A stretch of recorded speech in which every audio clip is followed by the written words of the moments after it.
So when the client's ready to move into the pre-discharge phase and the rehab specialist is ready to progress the client onto the pre-discharge phase, this is going to be the stage where we look to make things more sport specific, and this is going to be the return to sport.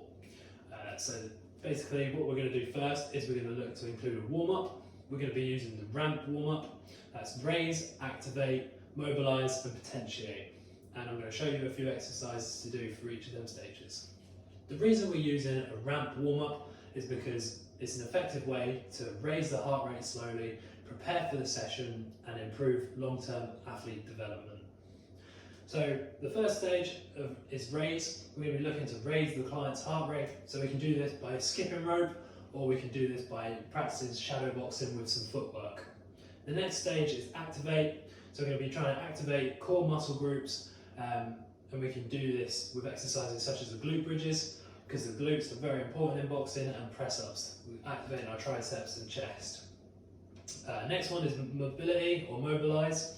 So we're going to be looking at exercises such as threading the needle, opening our back out, and we can also look at an extended lunge. So we go into a lunge, open up the hip flexor, and then we can potentiate our muscle groups by looking at exercises such as pogos, bouncing off our feet, bringing our toes up, or looking at A to B skips, double skips. Now that the client's nice and warm and ready to participate in the session, we're going to be moving into some speed drills.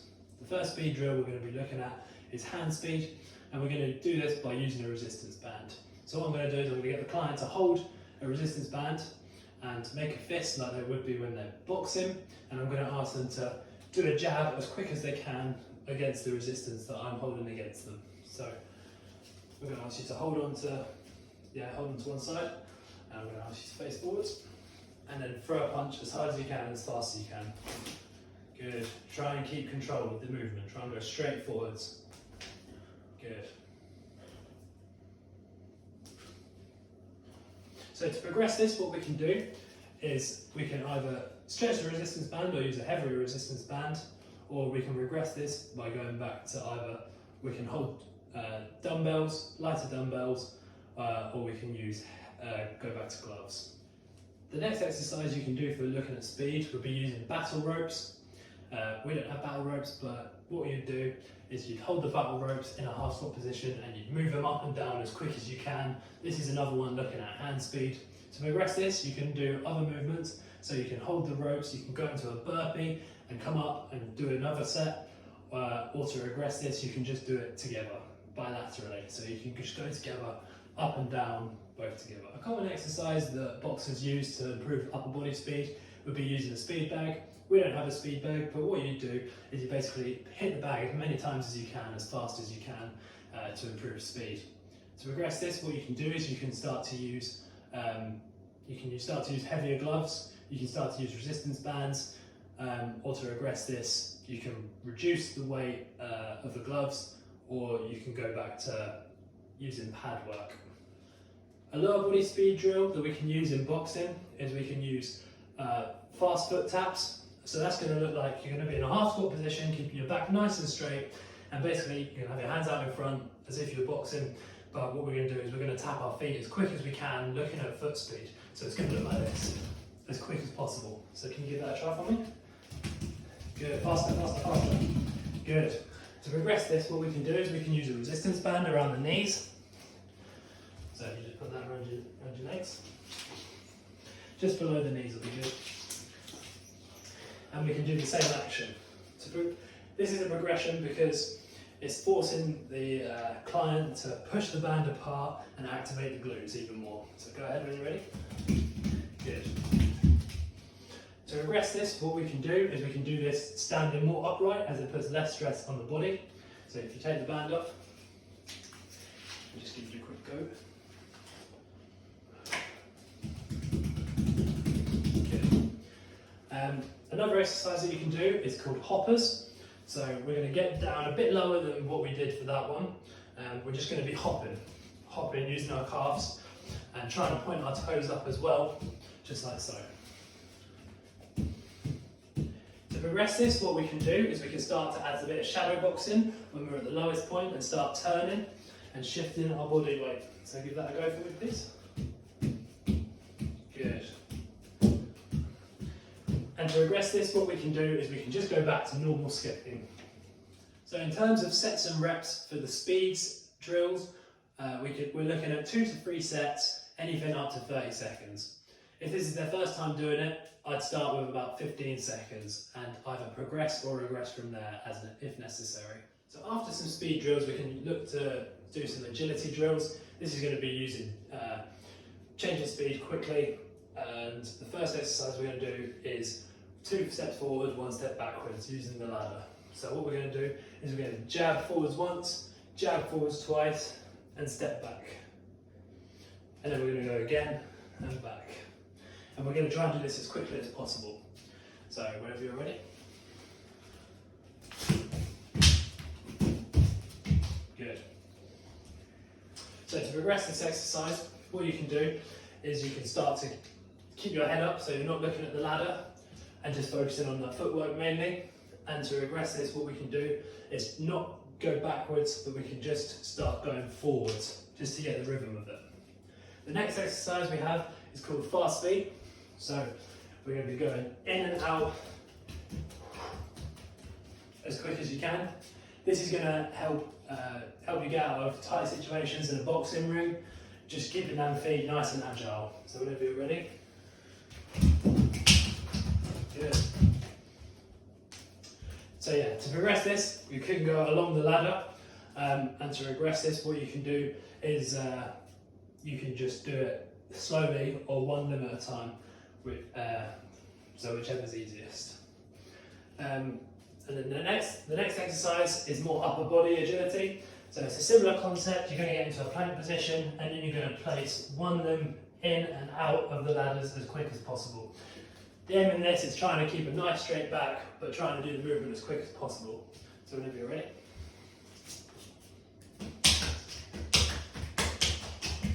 Good. To progress this, what we can do is we can either put weights around the wrists, or you can use a resistance band to make it harder, or you can even move along the ladder. Or to regress this, you can just do 1 limb at a time, almost doing like plank taps. The final exercise we've got for agility is going to be lateral ladder jabs. So you're going to be starting side onto the ladder, and whichever direction you're travelling, you're going to be punching with that hand. So if I'm going left, I punch in, you're going to get in a jab and getting out as quick as possible. So the whole movement should look like this. Just like so. Whenever you're ready. Good. The aim of this is to be nice and light on your feet, and move in and out as quick as possible to get that jab off. To progress this, what we can do is we can start to use different footwork techniques along the ladder, so you can go forwards and then forwards again, or you can start going side to side and use more multi-directional approaches. To regress this, what we can do is we can take out the shadow boxing element, and we can just focus on them quick feet, getting in and getting out.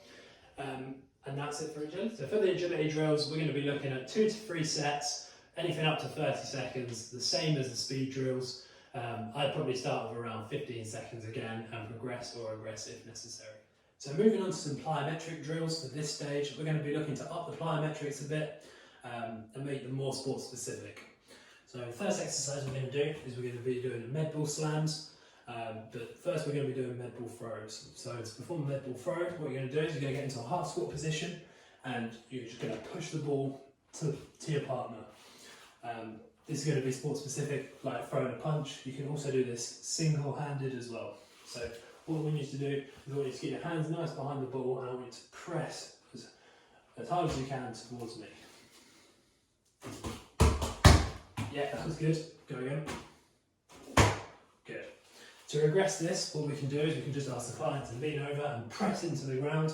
This will help with force production, and it will help because gravity is helping them perform the action. Good, so I want you to start in that position, just lean over a bit further to begin with. Good. To progress this, what we can do is we can bring a bozo into it and get the client to stand on it. This will help with stability and proprioception as well as using the plyometric value. So it's safe again, push into me. The next upper body plyometric exercise we're going to do is a push-off hand clap. So to perform this, you're going to just do a normal press up in this position, and when you come up, you're going to clap before touching the ground again. So it'll look like this. So if you give that a go for me, please. Good. We're going to try and keep our backs nice and straight during this exercise to make sure we don't injure our backs. To progress this exercise, what we can do is we can look to do a full push-up jump. So a full press-up jump will mean that our legs come off the floor as well, and we're going to bring our arms out in front of us when we push off. This is going to be a maximal exercise, so you're going to be trying to get as high as you can. So it should look something like this.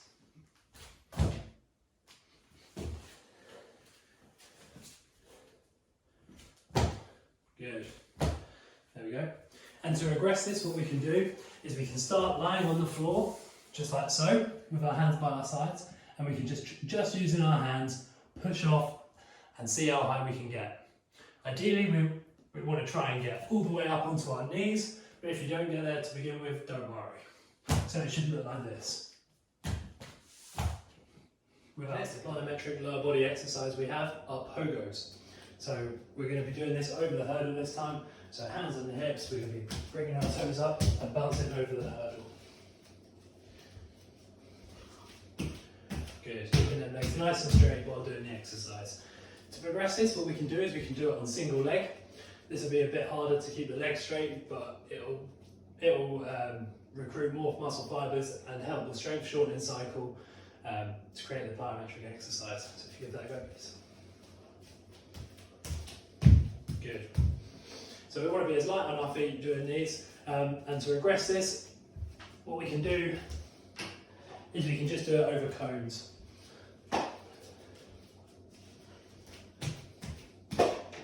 Good. The next exercise we have is a multi-directional squat jump. So what we're going to do is we're going to go from a squat jump, jumping up, and as soon as we land, we jump over the hurdle, twist 90 degrees and land in the ready position the other side. So it should look like this. So if you give that a try for me, please. Good. To progress this, what we can do is we can do it on our knees, starting in this position, so it look like this. And to regress this, what we can do is we can just do this linear. So we can just do a squat jump from here and stick the landing like so. Once the client is happy with all of the exercises, such as speed, agility and plyometrics, we can start to go into some proper boxing, such as pad work. So we can start to look at some different combos with the pads. To progress this, what we can do is we can hold at the end range. So we can get the person with the pads to hold and press against a bit of resistance against the wrist to test out how it is. But gradually build this up slowly, as the wrist may not be ready to take this straight away. To regress this, what you can do is go back to weighted shadow boxing, either holding dumbbells or resistance bands, or any weights around the wrist. To regress from pads, what we can do is we can start going into some bag work. That can either be with the speed bag or the punching bag. To progress this, again, we can hold that end range just to see how that wrist holds up in different punches. To regress this, we can go back to the pad work. And then finally, what we can do is we can go into some sparring. To begin with the sparring, we're going to keep it nice and easy. We'll probably say around 15 to 30 seconds sparring, only for a couple of rounds to begin with. And we can gradually build this up for longer rounds and more rounds in the future. For the test to progress, what we can do is we can set up a little exhibition match where it's almost unopposed, but obviously the opponents can give a bit back just to test out how the wrist is feeling. As a rehab specialist, to move the client on, I'd like to see the range of motion still being checked, make sure there's no pain in the wrist, and again, looking at hand strength just to see if they're even or very similar. To progress this, what we can do is we can hold at the end range. So we can just do a squat jump from here and twist 90 degrees and land in the ready position the other side. So it should look like this. To regress this, what we can do is we can go from a squat jump, jumping up, and as soon as we land, we jump over the hurdle, twist 90 degrees and land in the ready position the other side. So it should look like this. For the next few weeks, future recommendations, I would say continue to look at range of motion and flexibility as well as stretching. I'd look to improve the cardiovascular fitness, so I'd like to improve the circuit training, improve the times to maybe 45 seconds to a minute on, and maybe stick with 15 seconds off, or maybe go down to 10 seconds. With the strength training, we can look to do more sets and more reps, and including endurance training in there as well. We'll add some more of that from the intermediate stage, but we will look to up the loads so they're more intense than the intermediate stage. The final recommendations I have for the client going into the future after the pre-discharge phase would be to include all of the core, some of the core exercises within your regular training plan, as well as the stability exercises and proprioception. These can be progressed to all of the harder stages when the client's happy, and including these in the rehab plan will help stabilise the wrist and will help stabilise other muscles and joints within the body. This should make the client, this should act as a prehabilitation session for the client to reduce the chances of getting injured. And finally, to round off, I would say practice sparring in situations where the client is starting to get fatigued, because of the nature of the injury in the first instance. This is usually caused when the athlete is already fatigued and ulnar deviation occurs. Radial deviation occurs, sorry. So due to this, we want to make sure that the client is happy to perform under pressure and under fatigue.